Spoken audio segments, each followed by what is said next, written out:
हम एक बिल्कुल छायादार और गड़बड़ दुनिया में जी रहे हैं दोस्तों। जी हां, बिल्कुल छायादार और गड़बड़ दुनिया। ये वो दुनिया है जहां पे खुद के परिजन ही खुद की जान ले लेते हैं। ये वो दुनिया है जहां देवियों की हम पूजा करते हैं, परंतु महिलाओं को हम अपमानित और पीड़ित करना भी नहीं भूलते। ये वो दुनिया है जहां पे दिन प्रतिदिन अपराध की संख्या बढ़ती ही जा रही है दोस्तों। और इन्हीं सब के बीच हमें खुद को नियंत्रण रखना है, हमें खुद को सुरक्षित रखना है, कुछ कानूनी प्रावधान और कुछ कानूनी अधिकारों को जानते हुए जो हमारी रोजमर्रा की जिंदगी में हम यूज कर सकते हैं। हाय फ्रेंड्स, मेरा नाम है मनोज कुमार और आज मैं कुछ ऐसे पॉइंट्स पे ही एनालिसिस करने वाला हूं। कुछ ऐसे 25 पॉइंट्स, 25 लीगल प्रोविजंस आपके सामने प्लेस करने वाला हूं। 25 लीगल प्रोविजंस जो आप लोगों को रोजमर्रा की जिंदगी के साथ रूबरू करवाएगा। आप लोगों की लीगल राइट्स, कानूनी अधिकार आपके साथ आप लोगों का वाकिफ करवाएगा। तो मेरा काम अगर अच्छा लगे तो डेफिनेटली लाइक, कमेंट और सब्सक्राइब करना ना भूलें और बने रहें इस पूरी वीडियो में एंड तक, ताकि आपको सारी इंफॉर्मेशंस प्रॉपरली मिले। तो आइए दोस्त शुरू करते हैं। तो पॉइंट 1 दोस्तों, the first point, under section 14 of Hindus marriage act 1955, मतलब हिंदूज मैरिज एक्ट के सेक्शन 14 के तहत कोई भी कपल, शादीशुदा कपल 1 साल के पहले डाइवोर्स फाइल नहीं कर सकता है। 1 साल के पहले वो डाइवोर्स फाइल नहीं कर सकता है। हालांकि कोर्ट को अगर जरूरत लगे कि नहीं, इनके बीच में काफी ज्यादा प्रॉब्लम हो रही है, तो कोर्ट परमिशन से वो लोग डाइवोर्स फाइल कर सकते हैं। Point number 2, under section 65B of Indian evidence act, Indian evidence act के सेक्शन 65B के तहत हमें ये राइट्स है कि किसी भी तरीके का वॉइस रिकॉर्डिंग, चाहे वो कोई रिकॉर्डर हो या फोन पे हो, वो कोर्ट में परमिसिबल है, मतलब वो कोर्ट में एज ए एविडेंस हम प्लेस कर सकते हैं। सुप्रीम कोर्ट की एक रूलिंग के हिसाब से कोई भी महिला सनराइज के पहले या सनसेट के बाद अरेस्ट नहीं की जा सकती है। इसे हम वी आवर्स कहते हैं। इस पीरियड में अगर वुमेन को अरेस्ट किया जा रहा है तो डेफिनेटली वो काफी हैरेस होगी। दैट्स व्हाई इस आवर में हम उन्हें अरेस्ट नहीं कर सकते हैं। 2013 में दिल्ली पुलिस ने एक प्रोविजन अनाउंस किया। दिल्ली पुलिस ने एक प्रोविजन और एक राइट्स अनाउंस किया वुमेन्स के लिए कि कोई भी वुमेन इरिस्पेक्टिव ऑफ जुरिस्डिक्शन, मतलब वो कहां से बिलोंग करती है जरूरी नहीं है, वो किसी भी पुलिस स्टेशन में जाके एफआईआर फाइल कर सकती है। Point number 5, under section 51 of the code of criminal procedure CRPC, एक वुमेन पुलिस ऑफिसर ही एक वुमेन ऑफेंडर को सर्च कर सकती है, वो भी बहुत ही डिसेंट मैनर में और प्राइवेसी मेंटेन करते हुए।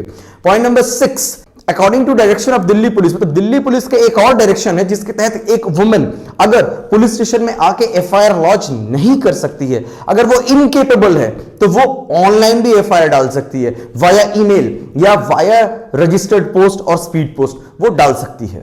आर्टिकल 22 और 20 इंडियन कॉन्स्टिट्यूशन का प्रिवेंटिव डिटेंशन इन इंडिया, इसके तहत यह होती है कि किसी भी अपराधी को जब हम अरेस्ट कर रहे हैं तो 24 घंटे के से ज्यादा हम उन्हें नहीं रख सकते हैं, 24 घंटे।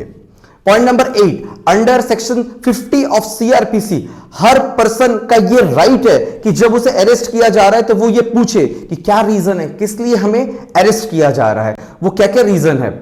सुप्रीम कोर्ट की एक और ruling, that is point number 9, इससे यह है कि पुलिस ऑफिसर, कोई भी पुलिस ऑफिसर अगर एफआईआर लॉन्च करने से मना करे तो उसे सस्पेंड किया जा सकता है या उसकी नौकरी भी जा सकती है, वो जेल भी हो सकता है। पॉइंट नंबर 10, ये बहुत ही मैंडेटरी है कि जिस वक्त एक पुलिस पर्सन डील कर रहा है एक अपराधी को, तो सारी इंट्रोगेशन का एक्सप्लेनेशन, एवरीथिंग डिटेल्स वो नोट डाउन करें रजिस्टर में। Point number 11, 185 section 185 under section 185 of motor vehicle act 1988, अगर एक पुलिस ऑफिसर को 100 ml अल्कोहल एक पर्सन के बॉडी में अगर मिले, 100 ml अल्कोहल, तो वो उसे बिना कहे अरेस्ट कर सकता है और उसे ड्रंक एंड ड्राइविंग का चार्जेस भी लगा सकता है। पॉइंट नंबर 12, हर महिला को फ्री लीगल एड, मतलब फ्री लीगल सपोर्ट के लिए एडवोकेट्स मिलना, ये उनकी राइट है ताकि उनके वेलफेयर हो सके। क्योंकि मैक्सिमम टाइम में हमने देखा हुआ है महिलाओं के साथ काफी ज्यादा मतलब प्रॉब्लम्स क्रिएट होते हैं, महिलाओं को लीगल सपोर्ट नहीं मिल पाती है या महिलाओं का वेलफेयर प्रॉपरली हो नहीं पाता है, तो उन्हें उनकी ये राइट है कि उनको फ्री लीगल एड मिले, यानी कि फ्री एडवोकेट्स मिले जो उनके लिए ट्रायल में जाए। Point number 13, under article 39D of Indian constitution, under article 39D, हर महिला या पुरुष किसी भी ऑर्गेनाइजेशन में किसी भी पोस्ट में हो, उनको बराबरी का सैलरी मिलना चाहिए, इरेस्पेक्टिव ऑफ देयर सेक्स, मतलब उनके जेंडर को मद्देनजर ना रखते हुए उनमें कोई डिस्क्रिमिनेशन मतलब भेदभाव नहीं करना है, उन्हें बराबरी की सैलरी मिलनी चाहिए।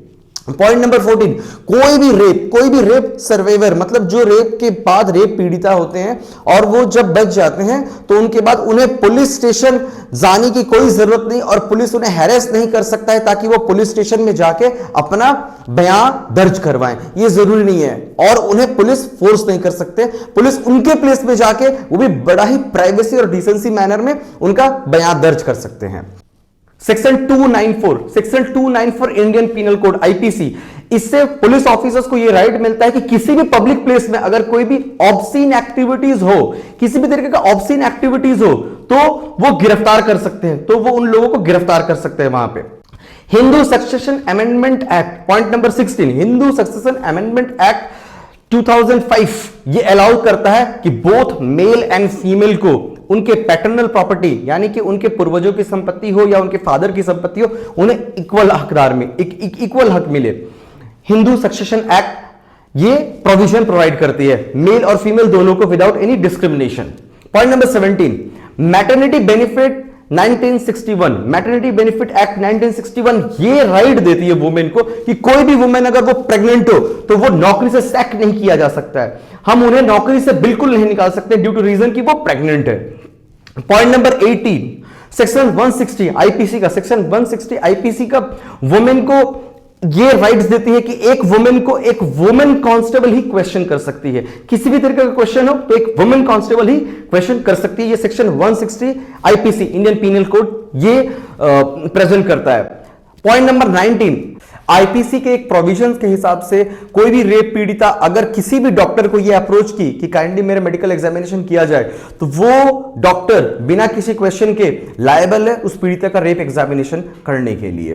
पॉइंट नंबर 20, 2013 में हेल्थ मिनिस्ट्री ने डॉक्टर्स को एक डायरेक्शन किया हुआ है कि किसी भी पीड़िता की अगर रेप एग्जामिनेशन हो रही है तो मेडिकल टर्म या मेडिकल रिपोर्ट में वो ये रेप वर्ड को यूज ना करे, क्योंकि जब तक ना वो प्रूव हो रहा है मैटर वो ये वर्ड यूज नहीं कर सकता है, बल्कि मैं उसे फाइनल कॉल, इस वर्ड को वो एज ए फाइनल कॉल वहां पे डाल के वो रिपोर्ट तैयार कर सकता है।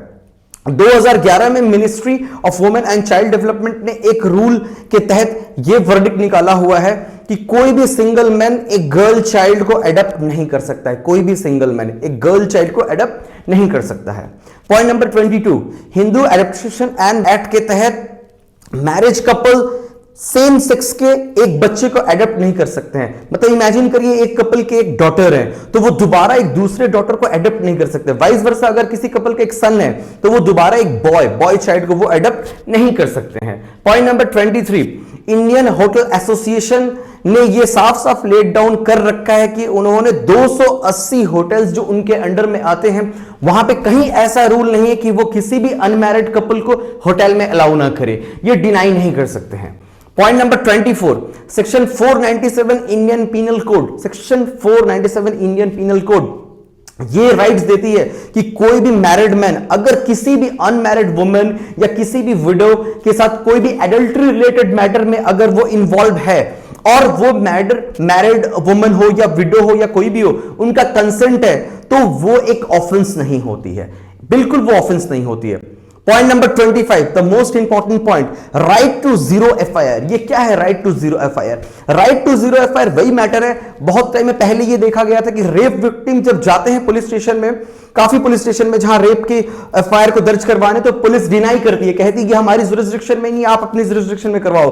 तो सुप्रीम कोर्ट के एक रूल और एक वर्डिक्ट के हिसाब से ये राइट टू जीरो एफआईआर वो है कि कोई भी पुलिस स्टेशन अगर कोई भी रेप विक्टिम हो तो इरेस्पेक्टिव ऑफ जुरिस्डिक्शन उसका ना हो फिर भी वो एफआईआर लॉन्च करने में एक बिल्कुल से बिल्कुल लायबल है, उसे एफआईआर लॉन्च करनी ही है। ये कहते हैं राइट टू जीरो एफआईआर। कानूनी लॉ रहना केवल प्रावधान नहीं है कि कानूनी लॉ, कोई भी कानूनी रूल्स रेगुलेशंस एंड लॉ है तो आप और हम सुरक्षित हैं। हमारे देश में करोड़ों ऐसे नागरिक हैं जिन्हें अभी तक उनके राइट्स नहीं पता, उनके लीगल राइट्स नहीं पता, और वो किसी भी छोटे बड़े मैटर के लिए किसी भी कानूनी सलाहकार के पास चले जाते हैं और कानूनी सलाहकार के पास जाके वो अपनी राइट्स को जानते हैं। दैट्स वाई दोस्तों, ऑलवेज ये हमारी एडवाइस है कि सावधान रहें, सतर्क रहें, अपने लीगल राइट्स को जानें, अपने लीगल आईक्यू को हमेशा स्ट्रांग करते रहें और स्ट्रांग करने के लिए हमेशा बने रहें हमारे वीडियोस पे। हमारा काम को सपोर्ट करने के लिए लाइक, कमेंट एंड सब्सक्राइब करना बिल्कुल ना भूलें। यूं ही स्टनिंग अपडेट्स के लिए हमेशा बने रहें। Thank you.